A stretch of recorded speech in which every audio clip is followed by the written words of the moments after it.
કેમ છો મિત્રો? ધોરણ 8 યુનિટ 1 ક્યુ ફોર ક્વેશ્ચન. ક્યુ ફોર ક્વેશ્ચન્સ એટલે પ્રશ્ન. તો આજે આપણે એક્ટિવિટી 1ની અંદર પ્રશ્નોત્તરી વિશેનો અભ્યાસ કરીશું, જેમાં અહીંયા આપેલું છે, here is an imaginary interview with a famous astronaut Sunita Williams. Listen to your teacher. Okay, first, astronaut એટલે શું? એસ્ટ્રોનોટ એટલે અવકાશયાત્રી. તો આજે જે એસ્ટ્રોનોટ છે એટલે અવકાશયાત્રી છે સુનિતા વિલિયમ્સ, એમના જોડે ઇન્ટરવ્યૂ ગોઠવેલું છે. ઇમેજનરી એટલે કાલ્પનિક ઇન્ટરવ્યૂ. ઇમેજનરી એટલે શું થશે? કાલ્પનિક ઇન્ટરવ્યૂ છે, જેમાં ઇન્ટરવ્યુઅર, અહીંયા આપેલું છે ઇન્ટરવ્યુઅર. તો ઇન્ટરવ્યુઅર એટલે શું? પ્રશ્નકર્તા. બરાબર. જેમ આપણે જોઈએ છીએ કે સમાચારમાં કોઈ વ્યક્તિ બીજા વ્યક્તિને પ્રશ્ન પૂછતો હોય છે, તો એ રીતે પણ અહીંયા ઇન્ટરવ્યુઅર છે કે જે સુનિતા વિલિયમને પ્રશ્ન પૂછશે અને સુનિતા વિલિયમ્સ એને જવાબ આપશે. આપણે એ પણ જાણી લઈએ કે સુનિતા વિલિયમ્સ એ મૂળ એક અમેરિકાના અવકાશયાત્રી છે, પણ એ મૂળ ભારતીય છે. ઓકે, અને એમને સૌથી પહેલાં તો લાંબી અવકાશ યાત્રા કરનાર પહેલા મહિલા છે. શું છે? લાંબી અવકાશ યાત્રા કરનાર પહેલા મહિલા છે, અને જેમને વિશ્વ વિક્રમ પર સર્જ્યો છે. Okay, now start. Interviewer: hello miss Sunita Williams, welcome to our programme. Interviewer શું કહે છે? હેલો મિસ સુનિતા વિલિયમ્સ, તમારું અમારા પ્રોગ્રામ એટલે કાર્યક્રમમાં સ્વાગત છે. Sunita Williams: hello, nice meeting you. Nice meeting you એટલે શું થાય? તમને મળીને આનંદ થયો. કોને કહે છે? ઇન્ટરવ્યુઅરને કહે છે કે તમને મળીને મને આનંદ થયો. Interviewer: where do you work. અહીંયા ઇન્ટરવ્યુઅર એમને પહેલો પ્રશ્ન પૂછે છે કે વેર ડુ યુ વર્ક, તમે ક્યાં કામ કરો છો? Interviewer: Sunita Williams at NASA as a flight engineer. શું કરે છે? નાસાની અંદર એક ફ્લાઇટ એન્જિનિયર એટલે ઇજનેર તરીકે કાર્ય કરે છે. Interviewer: where you born. ઇન્ટરવ્યુઅરે બીજો પ્રશ્ન પૂછ્યો કે તમારો જન્મ ક્યાં થયો હતો? તો સુનિતા વિલિયમ્સ કહે છે ઓહિયો. ક્યાં થયો હતો? ઓહિયો એટલે ઓહાઈયો કે ઓહિયો આપણે બોલી શકીએ. તો ઓહિયોમાં એમનો જન્મ થયો હતો. આગળ ઇન્ટરવ્યુઅર પ્રશ્ન પૂછે છે, what is your date of birth. તમારો જન્મ એટલે તમારી જન્મ તારીખ શું છે? What is your date of birth એટલે તમારી જન્મ તારીખ શું છે? તો આપણે જાણી લઈએ કે સુનિતા વિલિયમ્સની જન્મ તારીખ છે 19 સપ્ટેમ્બર 1965. આપણે આને આ રીતે બોલીશું, એ ખાસ તમારે મિત્રો ધ્યાનમાં રાખવાનું કે 19 સપ્ટેમ્બર 1965 એટલે 19મી સપ્ટેમ્બર 1965 એમની એ જન્મ તારીખ છે. એમનો જન્મ એ દિવસે થયો હતો. Interviewer: where did you get your graduation from. અહીંયા ઇન્ટરવ્યુઅરે બીજો પ્રશ્ન પૂછ્યો. ઇન્ટરવ્યુઅર એટલે ખબર પડી ગઈ ને, ઇન્ટરવ્યુઅર એટલે કોણ? પ્રશ્ન કરતા કે જે પ્રશ્ન પૂછનાર હોય એ. તો અહીંયા એમને પૂછ્યું છે કે તમે સ્નાતક, ગ્રેજ્યુએશન એટલે શું થાય? સ્નાતક એટલે કોલેજ, જે 3 વર્ષની કોલેજ કરીએ એને સ્નાતક કહેવાય છે. તો અહીંયા ગ્રેજ્યુએશન ક્યાંથી કર્યું છે? તો અહીંયા આગળ જોઈએ આપણે, સુનિતા વિલિયમ્સ એનો શું જવાબ આપે છે? I did my graduation from Florida institute of technology. ક્યાંથી એમને એમનો સ્નાતકનો અભ્યાસ પૂર્ણ કર્યો છે? તો ફ્લોરિડા ઇન્સ્ટિટ્યૂટ ઓફ ટેકનોલોજી, એમાં એમને અભ્યાસ પૂરો કર્યો છે. આગળ interviewer: which special items did you bring with you in the space first time. શું કહે છે? વિચ સ્પેશિયલ આઇટમ એટલે કઈ સૌથી શ્રેષ્ઠ સ્પેશિયલ આઇટમ કે ખાસ આઇટમ તમારી સાથે સ્પેસમાં એટલે અવકાશમાં જ્યારે ગયા હતા ત્યારે તમે તમારી સાથે શું સ્પેશિયલ ખાસ આઇટમ વસ્તુ લઈ ગયા હતા? Sunita Williams: the Bhagavad Gita, a small idol of Ganesha and a letter written in Hindi by my father. એમને શું કીધું કે ભગવદ્ ગીતા, ગણેશની એક નાની મૂર્તિ અને મારા પિતાએ હિન્દીમાં લખેલો એક પત્ર, એટલે એમના પિતાએ હિન્દીમાં પત્ર લખ્યો હતો એ પણ સાથે લઈ ગયા હતા. એટલે આ ત્રણ બાબતો એમના જોડે એ અવકાશમાં, જ્યારે અવકાશની શેર કરવા જાય એટલે અવકાશમાં જાય બરાબર, ત્યારે આ લઈ ગયા હતા. આગળ શું છે? Interviewer who inspired you in your life and work. અહીંયા ખાસ આ પ્રશ્ન આપેલો છે કે હુ ઇન્સ્પાયર્ડ. ઇન્સ્પાયર્ડ એટલે તમારા જીવનમાં અને કામમાં તમને કોણે પ્રેરણા આપી છે બરાબર. ઇન્સ્પાયર્ડ એટલે શું થાય? પ્રેરણા આપી. સુનિતા વિલિયમ્સ, મહાત્મા ગાંધી બરાબર. જોઈએ આપણે ઇન્ટરવ્યુઅરમાં સુનિતા વિલિયમ્સે શું જવાબ આપ્યો છે ઇન્ટરવ્યૂમાં, કે એમના જે પ્રેરણા આપનાર છે એ કોણ છે? મહાત્મા ગાંધી છે.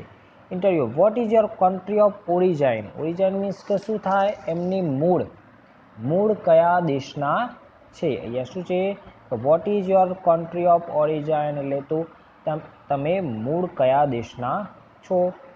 Sunita Williams, India. In fact my father Deepak Pandya is from Gujarat. તો સુનિતા વિલિયમ્સ મૂળ ક્યાંના છે? ગુજરાતના, ઇન્ડિયાના. ઓકે. અને એમનું જે સ્ટેટ છે એટલે એમના પિતા છે જેમનું નામ છે દીપક પંડ્યા. શું નામ છે? દીપક પંડ્યા, જે પોતે ગુજરાતના છે.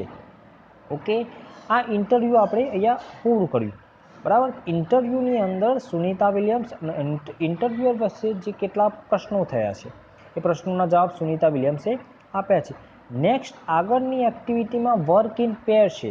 વર્ક ઇન પેર એટલે આપણે જાતે હવે આપણે બાળ મિત્રોએ ભેગા થઈને કાર્ય કરવાનું છે, જેની અંદર interviewer friend write it below, એટલે તમે બે મિત્રો ભેગા થશો બરાબર. ઓકે. અને તમારે તમારા મિત્રને કેટલાક પ્રશ્નો પૂછવાના અને પ્રશ્નોના તમારો મિત્ર તમને જવાબ આપશે. કઈ રીતે કરશું? તો જેમ આપણે આગળ જોયું છે કે સુનિતા વિલિયમ્સ અને ઇન્ટરવ્યૂ વચ્ચે જે પ્રશ્નો થયા છે એ જ રીતે આમાં પણ પ્રશ્નો થઈ શકે. આપણે બીજા એક્સ્ટ્રા પ્રશ્નો પણ પૂછી શકીએ છીએ, જેમ કે વેન વેર યુ બોર્ન, તમારો જન્મ ક્યારે થયો. વોટ ઇઝ યોર હોબી, એ પણ આપણે પ્રશ્ન પૂછી શકીએ. જેવા અનેક પ્રશ્નો પૂછીને આપણે મિત્ર જોડેથી પ્રશ્નોના જવાબ લઈ શકીએ છીએ. આ રીતે ઇન્ટરવ્યૂ આપણે જાતે બનાવી શકીએ છીએ. તો એ ઇન્ટરવ્યૂ તમારે જાતે બનાવવાનું રહેશે. ઓકે. હવે એક્ટિવિટી 2A છે. એની અંદર શું છે? Read the sentence carefully, read the question and mark, write for all the question that are answered in the statement. જો ઉપરનું જે સ્ટેટમેન્ટ છે, સ્ટેટમેન્ટ એટલે શું? આ જે ઉપરનું વાક્ય આપેલું છે એ વાક્યમાં નીચે જે 3 પ્રશ્નો પૂછેલા છે એ 3 પ્રશ્નો ઉપરના સ્ટેટમેન્ટના આધારે સાચા છે કે ખોટા છે. જો સાચા હોય તો 3 આગળ શું કરવાનું છે? રાઇટ કરવાનું છે. અને જો ના આવતું હોય તો રાઇટ કરવાનું નથી. અહીંયા જો Sunita Williams stayed in the space for 36 days. Sunita Williams stayed in the space for 36 days. તો પહેલો પ્રશ્ન છે વેર ડીડ શી સ્ટે.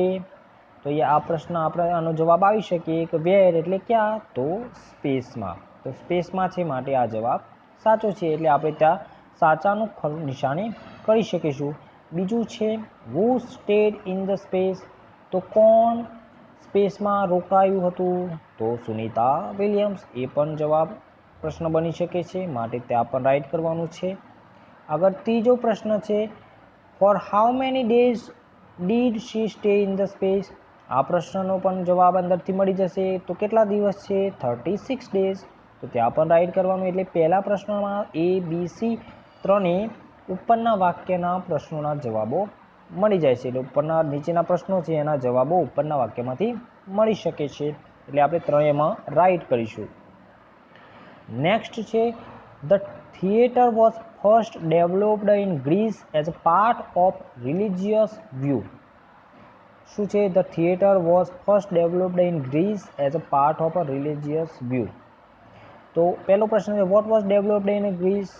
તો એ પણ પ્રશ્ન. તો વોટ એટલે શું ડેવલપ થયું છે? તો થિયેટર. તો પહેલો પ્રશ્ન આવી ગયો. Why was the theatre developed. કેમ ડેવલપ થયું છે? તો in Greece as a part of religious view. એટલે રિલિજિયસ એટલે ધાર્મિક દ્રષ્ટિકોણના માટે, એટલે એ પણ સાચું આવશે. ત્રીજો પ્રશ્ન છે where did the first theatre develop. તો કયા છે? ગ્રીસ. તો તો એ પણ પ્રશ્ન અંદર આવજે, એટલે આમાં પણ આપણે ત્રણેય રાઈટ કરવાના છે. આગળ હવે નેક્સ્ટ ત્રીજો પ્રશ્ન છે, the first newspaper advertisement appeared on the back page of a London newspaper in 1625. તો પહેલો પ્રશ્ન શું છે, when did the first newspaper advertisement appear? તો વેન, તો ઇન 1625, તો એ સાચો આવશે. બીજો પ્રશ્ન શું છે જોઈએ આપણે, who gave the first advertisement in 1625? તો અહીંયા હુ એટલે કોણે આપ્યું છે એ અંદર ઉલ્લેખ કરેલો નથી. તો હુ એટલે કોણ, કોણ અંદર આપેલું નથી કે કોને ભાઈ અપિયર કર્યું છે, તો આપણે ત્યાં રાઈટ કરીશું નહીં. ત્રીજો પ્રશ્ન છે, where did advertisement appear in the London newspaper? Where did એટલે ક્યાં, તો એ આપેલું જ છે, એ પણ આપણે જોઈ લઈએ. ઓકે, વેર ડીડ, તો the newspaper advertisement appeared on the back page of a London newspaper in 1625, એટલે એ પણ જવાબ આવશે.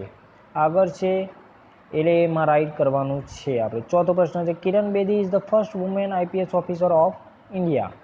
તો અહીંયા પહેલું છે, Kiran Bedi is the first woman IPS officer of India. તો પહેલો who is the first woman IPS officer of India? તો હુ માટે આપણે કિરણ બેદી, તો રાઈટ કરવાનું. વોટ ઇઝ કિરણ બેદી, શું છે? જ્યારે વોટમાં ખાસ યાદ રાખવાનું કે બે રીતે પ્રશ્ન પૂછાય. વોટ એટલે વ્યવસાય માટે પણ પ્રશ્ન પૂછાય છે, કે વ્યવસાય જાણવા માટે આપણે વોટથી પ્રશ્ન પૂછીએ છીએ. અને જ્યારે શું કરે છે એમ પૂછવા માટે પણ આપણે વોટથી પ્રશ્ન પૂછીએ છીએ. તો એમાં પણ આપણે બે પ્રકારના આવે છે, એટલે વોટ એટલે વ્યવસાય માટે આવે છે, તે શું છે, આઈપીએસ ઓફિસર. તો ત્યાં પણ આપણે રાઈટ કરીશું. ત્રીજો પ્રશ્ન, when was Kiran Bedi selected as an IPS officer? ક્યારે? તો એ અંદર આપેલું નથી, ક્યારે એ આઈપીએસ ઓફિસર તરીકે સિલેક્ટ થયા, તો એ વાક્યમાં આપેલું નથી, માટે એ પ્રશ્ન બની શકે નહીં. તો ત્યાં આપણે રાઈટ કરવાનું નથી. છેલ્લો પ્રશ્ન છે, Mahatma Gandhi was born in Porbandar on 2 October 1869. ખાસ વિદ્યાર્થી મિત્રો ધ્યાન રાખવાનું કે આ જે ડેટ્સ હોય છે એ ડેટ્સ બોલવામાં કેટલાક વિદ્યાર્થીઓને તકલીફ પડે છે, તો એ ખાસ ધ્યાનમાં રાખવાનું. અને એનું પ્રોનાઉન્સિએશન અને કઈ રીતે બોલાય એ ખાસ યાદ રાખવાનું છે. તો અહીંયા બોલીશું આપણે 2 ઓક્ટોબર 1869. હવે પ્રશ્ન જોઈએ કે when did Mahatma Gandhi go to Delhi? તો અહીંયા દિલ્હીનો ક્યાંય ઉલ્લેખ કરેલો નથી, માટે ત્યાં આપણે રાઈટ કરવાનું નથી. Where was Mahatma Gandhi Born? ક્યાં જન્મ્યા હતા? તો અહીંયા આપેલું છે પોરબંદરમાં, તો ત્યાં રાઈટ કરીશું.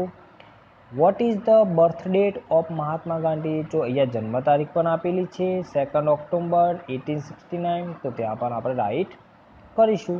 આ રીતે આપણે એક્ટિવિટી 2A ની અંદર જે પ્રશ્નો આપેલા છે એ પ્રશ્નો ઉપરના વાક્યમાંથી એના જવાબ મળે છે. જો મળતા હોય તો રાઈટ કરવાનું છે, જો ના મળતા હોય તો રાઈટ કરવાનું નથી. ઓકે, નેક્સ્ટ શું આપ્યું છે જોઈએ, frame question two get the underline word as an answers. તો એવા પ્રશ્નો બનાવો કે જેનો જવાબ નીચે આપેલા વાક્યોમાં લીટી દોરેલ શબ્દ જ આવે. આપણે એવા પ્રશ્નો બનાવવાના છે જેમાં આગળ ઉપર પ્રશ્નો હતા અને ઉપર વાક્ય હતું, એ રીતે આપણે બનાવતા હતા. ત્યાં માય ફ્રેન્ડ વિઝિટેડ અમીસ વિલેજ લાસ્ટ વેકેશન. તો પહેલો પ્રશ્ન માય ફ્રેન્ડ એટલે હુથી પ્રશ્ન પૂછ્યું, તો હુ વિઝિટેડ અમીસ વિલેજ લાસ્ટ વેકેશન, પહેલો પ્રશ્ન બની ગયો. બીજો અમીસ વિલેજ એટલે ક્યાં, તો એ ક્યાં માટે આપણે શું લખીશું, વેર. શું લખીશું, વેર.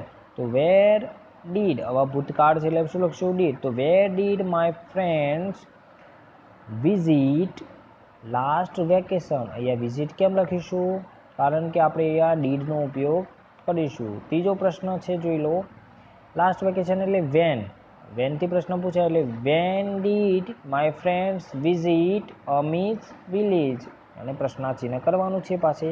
આ રીતે આપણે આ પ્રશ્નો બનાવવાના છે. તો બીજા પ્રશ્નો જે છે એ આપણે જાતે બનાવીશું અને જાતે પ્રયત્ન કરીશું. એટલે એક્ટિવિટી 2 સુધી આપણે અહીંયા જોઈ લીધું, બરાબર. તો એ પ્રમાણે તમારે સૌથી પહેલાં તો 2 કામ કરવાના છે. પહેલું કામ શું છે, જે આપણે ઇન્ટરવ્યૂ આપેલું છે એના આધારે આપણે આપણા મિત્ર સાથે મળીને એક બીજું ઇન્ટરવ્યૂ જાતે બનાવવાનું છે. ઓકે, એન્ડ ધેન આ પ્રશ્નો આપણે જોવાના છે. આ પ્રશ્નોના આધારે નીચે પ્રશ્નો આપેલા છે, એ પ્રશ્નો આપણે જાતે બનાવવાનો પ્રયત્ન કરવાનો છે કે માય ફ્રેન્ડ વિઝિટેડ અમેજ વિલેજ લાસ્ટ વેકેશન, તો એ કઈ રીતે બનાવશું એ પણ આપણે ધ્યાનમાં રાખીશું. ઓકે, તો આટલા સુધી આપણે ફર્સ્ટ પાર્ટ છે આ યુનિટ 1નો એ અહીંયા પૂરું કરીએ છીએ. નેક્સ્ટ પાર્ટ આપણે નેક્સ્ટ વિડીયોમાં આગળ જોઈશું કે આગળ કઈ રીતે આપણે શું કાર્ય કરવાનું છે. ઓકે.